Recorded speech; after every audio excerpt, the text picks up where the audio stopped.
Welcome to the Ferris Love Podcast. Here we explore spiritual insights and practical strategies to help you cultivate a family life rooted in beautiful, self-giving love. Join us as we invite experts to share uplifting perspectives and actionable advice for navigating the joys and challenges of modern family dynamics.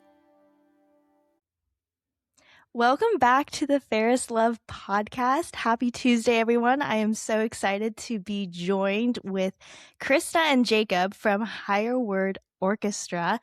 How are you guys doing today? Great to be here. Yes, thanks for having us. Before we get started, for those of our listeners who may not know who you guys are, do you want to take a moment to just introduce yourselves, share a little bit about how you got into music and all of that great stuff?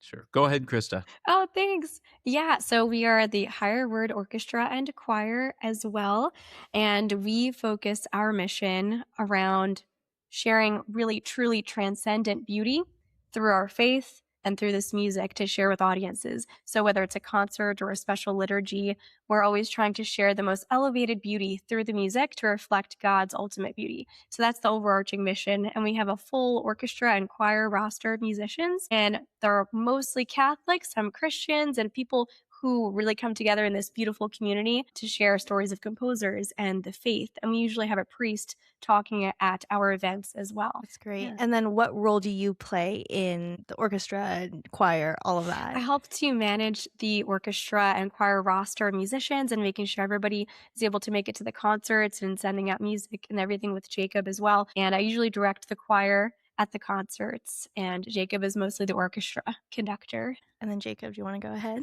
Yes, I'm Christa summed up everything perfectly there. I'm a composer by profession, so I mostly write music, but I also, as Christa said, conduct the orchestra component of Higher Word. And Higher Word too is a bigger organization. Christa and I were both brought on later on in after Higher Word was founded. It started as sort of a Catholic cultural organization, a space to just share food and drinks and talk about theology or beauty or poetry or what have you. And gradually they had, I think, one cellist and then a string quartet. And then they said, let's go crazy and have an orchestra. And gradually that's how we got brought onto the team.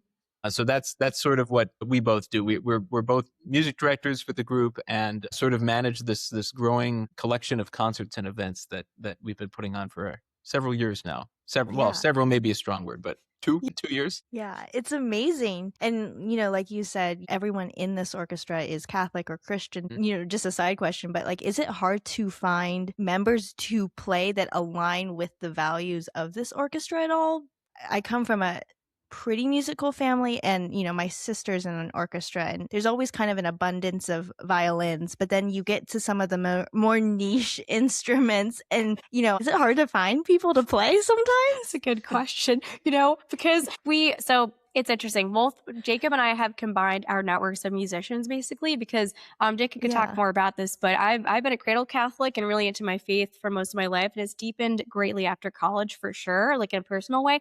But Jacob is a convert, so we have very interesting stories. I'm sure he can share more about that. But initially, when I was brought onto the team shortly before Jacob, I was like, okay, I've been integrated into the New York City greater sets of communities around the city, different churches for a while, because I went to school at Manhattan School of Music in New York City. So through that, I started gaining many friends of very high level musicians, and some Christian and Catholic, some not.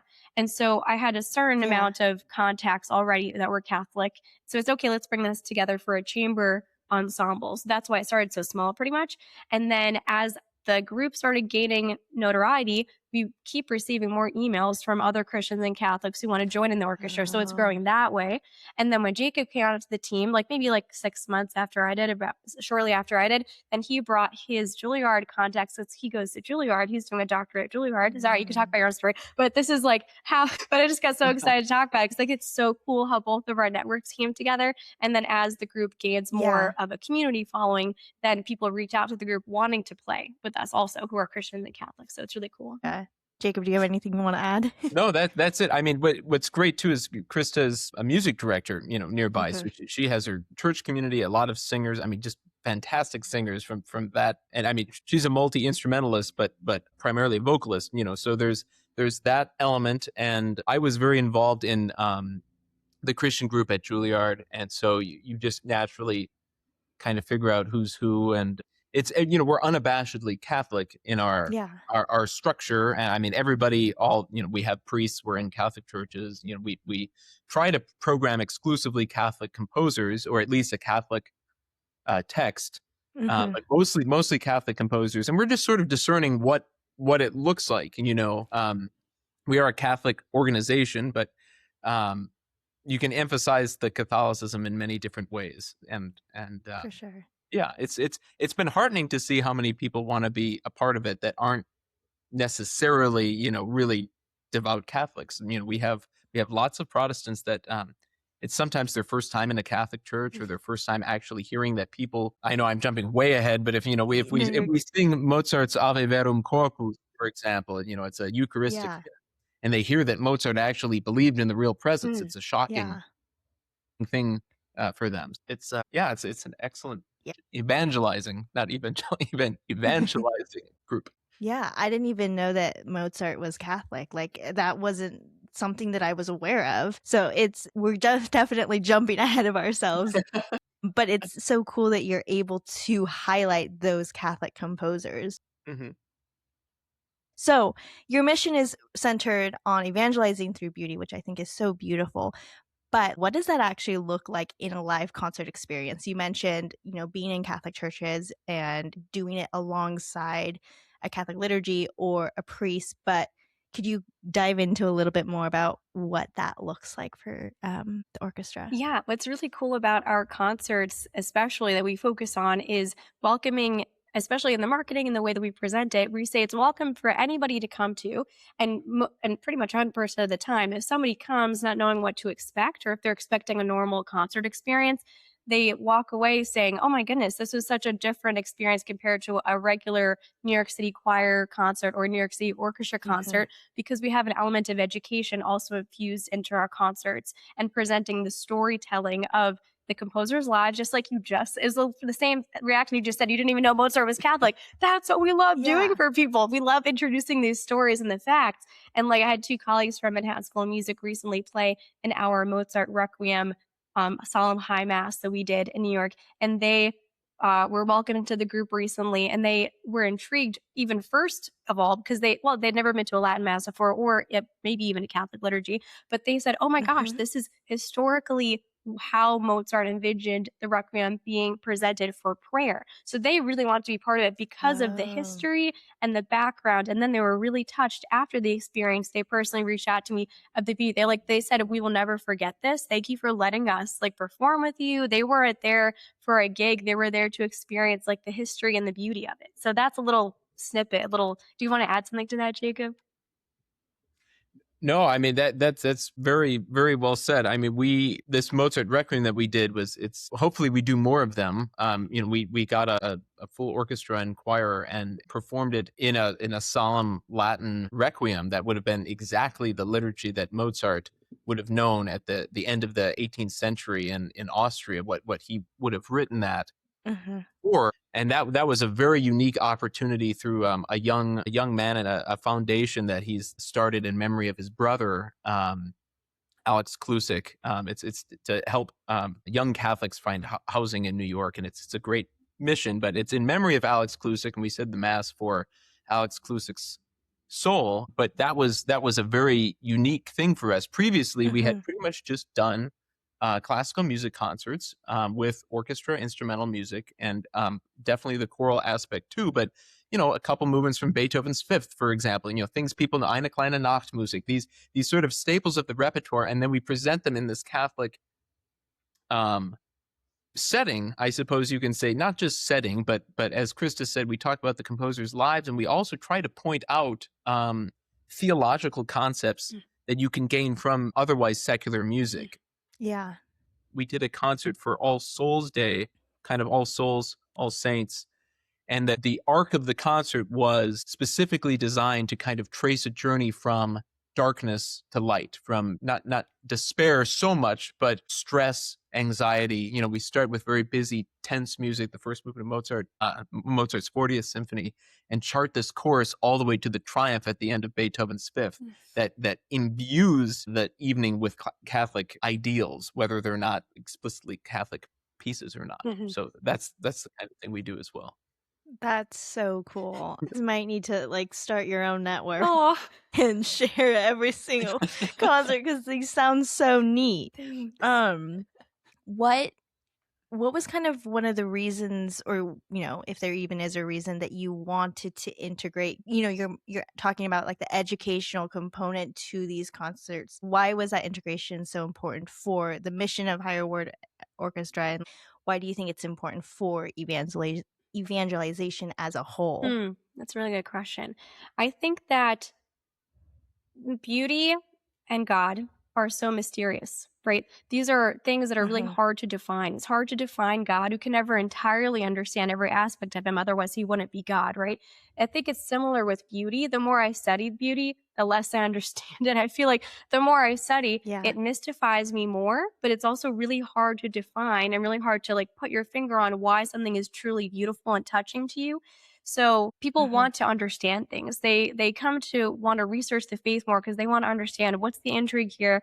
Why is this beautiful to me? Why is this touching me? So we like to present this music that is undoubtedly able to touch every heart. It's that level of beauty that's not questionable. Like, some people might think this is ugly. No, all this music is really beautiful. And then maybe we want to understand, what was the thought of the composer behind this piece? Why did he write it like this? Why is this touching me? Like, what aspect of this is transcendent, that transcendent level of beauty? So I think that's why it's important to talk and to learn about the composers and the history and like what was the context in which this piece is being composed. Maybe it would add something to your enjoyment of the music and your knowledge of the music too, and of beauty. Yeah. Jacob, do you have any thoughts? Yeah, I mean, it's something you mentioned. You heard our God's Planning interview, and we kind of got into this there too. But it's one of these things where when you go to a classical music conservatory, you're surrounded by people that love or even are obsessed with music, classical music, right? And it's their careers. It's they spend 10 hours a day practicing, and it's just absorbed in this world. But so many people don't stop to think, why does this move me? Why, especially classical instrumental music? There aren't any words there, and then a lot of it, even if we do have choral pieces, a lot of it's in Latin, and very few people are fluent in Latin anymore. So it's not like, this is a really moving. I'm really following the dialogue here. A lot of what we play is wordless or otherwise not easily understood, and it moves people to tears, right? And so there's people that sort of stop a step short, and they end up worshiping the music instead of the creator behind the big C creator, right? And the more that I got into this, the more I realized, wow, what I'm feeling, it's mysterious, but it's ecstatic, it's transcendent, it's making me feel something that's not earthly. And when you start reading the Bible, you start hearing, even in the liturgy, why have liturgies for centuries been sung? Why is there's this musical element? And you I mean, obviously the angels are always playing trumpets or harps or something like that, and there's music throughout the Bible, and you start realizing maybe this is a lot bigger than just a pastime that humans do. Maybe this is a spark that God gave us to make us think of heaven when we can't even comprehend heaven. So it's situating music in that way, making people think about it, really. Yeah, and to get a little abstract, it's funny because, music is obviously one of the arts, but it's the only art, if I'm not mistaken. You feel free to correct me if I'm wrong, but it's one of the only arts where you don't get a tangible result, if that makes sense. So like with photography, you have a photograph. With poetry, you have the written thing. With sculpture and architecture, you have like a physical object of some sort. Whereas with music, you have instruments. You could have a record, but it's not the music itself, if that makes sense. Like once you play it, it's out. And so it's kind of just this feeling that you get, and you can listen, and this may be a dig at some of the modern composers, but you can go to an orchestra and you can hear some modern piece, and I've been to quite a few, and there'll be moments where you hear it and you're like, wait, was that on purpose, or is this like, I don't understand, was that supposed to happen? Yeah. And so you can kind of hear when something doesn't sound quite right, but music as a whole, there's not really a physical element to it. You have the instruments, but like they aren't the music. So it's one of those things that truly, I think music is one of the most mysterious of the arts that we've been given in a very physical world that we live in. Yeah, I was just gonna add, it's funny. I had this conversation with a sculptor once, a very devout Catholic sculptor who I admire very much, Donny McManus. And I think it was the first sentence he said to me. I met him and I said, "Well, I'm really honored to meet you. I look up to your work and your ideals and all of this." And he said, "Well, what do you do?" And I said, "Well, I'm a composer." And he goes, "Oh, so you're a real," I can't remember what he said, like, "You're a real artist." And his wife was kind of like, "What are you talking about?" And he goes, "No, music, that's a whole different level of art." He goes, Yeah. "If you don't want to see my sculpture, you can close your eyes." But music, if you're in a space where music's playing, obviously you can close your ears too. But what he was getting at is that this seeps into you in a way that other arts don't. And that's Yeah. always stuck with me, that such a profound man would say that about music when it's not his craft. But go ahead, Christa. I'm sorry for no, that was amazing. jumping the gun. I love that. That was a great. You're almost sculpting sound in a way. It's almost like you're taking tones and Right. sound waves and all these things. You're creating something from that. I thought that was really cool. Oh, what I was going to say was, I think it's in Sacrosanctum Concilium. The first time I was reading that, it really struck me that it says there that music is actually regarded as elevated above all the other arts. It's almost like it has inestimable value. And I was like, whoa, that's amazing that it says that music has this value to it. And I think it's for these reasons we're saying. It's different than having the tangible art, like you're saying, or going to see a painting in a museum. But the sound, once it's in the present moment of your ears and going into your brain is processing it. Then the moment is gone. Then, the music is down past. It's very interesting. And also music also in the highest form of the liturgy, like you're saying, the liturgy is sung, Jacob. The music, the words are combined with music in a way that is like combining poetry and music together. So it's utilizing more of those together in a harmony that's really beautiful. Yeah. Kind of piggybacking off of Christa, one of your previous comments about studying beauty. April for the Ferris Love podcast, it's the month that we're talking about beauty. And, as someone who's interviewing people, I realized like, I need to have kind of a good baseline understanding of what beauty is. And when you stop to think about it, you suddenly realize, what is beauty? You don't really know, what beauty is. And so, I ran to JP2's Letter to the Artists because that's a good tangible way to kind of recenter myself. But what would you say to, we live in such a culture where, beauty is in the eye of the beholder. That's like thrown out so often. And so for a culture that's just so, not upside down, but just where everything's just fluid, there is no hardcore objective truth anymore, or, there is, but it seems to be slipping away even more as we move on as a culture. How would you address just that claim, beauty is in the eye of the beholder? I don't personally like the modern composers where I'm not sure whether or not someone hit the wrong note or if it was intentional, but there could be somebody out there who thinks, oh, I like, the discord. I like not knowing what's going on. I like being disrupted. How would you answer that, or how would you address that? Did you want to go first, Jacob? Well, yeah, I mean, there is always room for taste. Right, that we have to distinguish between taste and objective beauty. Although I mean, I think a lot of people don't realize how really dire the situation is at the uppermost levels of all arts educations. From what I've been given to understand, I can speak to my experience, and I went to Vanderbilt and I've gone to Juilliard. Now I'm wrapping up my time there, and Christa can speak about Manhattan School of Music, and we have our own personal experiences of this, but pretty much everywhere you look, what you see with visual arts, where they're just throwing paint on the canvas, it's just whatever my expression is what's valuable. Same thing is happening in music, and it's really gotten to the point where there is no music anymore. I think you really have to say these are just organized sounds, and maybe they're not even that organized, but it's not musical. And there needs to be a real reckoning when you say, what is beauty? What is it? It should ring true. Now, the problem is I think you were spot on when you said culture is upside down. The people that want to be disrupted, or they want discord or whatever, that's just disordered. It's a very harsh way of saying it, but that's one of those words that I loved when I became Catholic, to hear it used in a really, not in an offensive way, this is a silly way of saying it, an ordered way, to talk about, to say that there is such thing as an order. There is such a thing as a person who is properly ordered and oriented towards beauty, and to know that beauty is a synonym with goodness, which is a synonym with truth, which is a synonym with God, essentially. Yeah.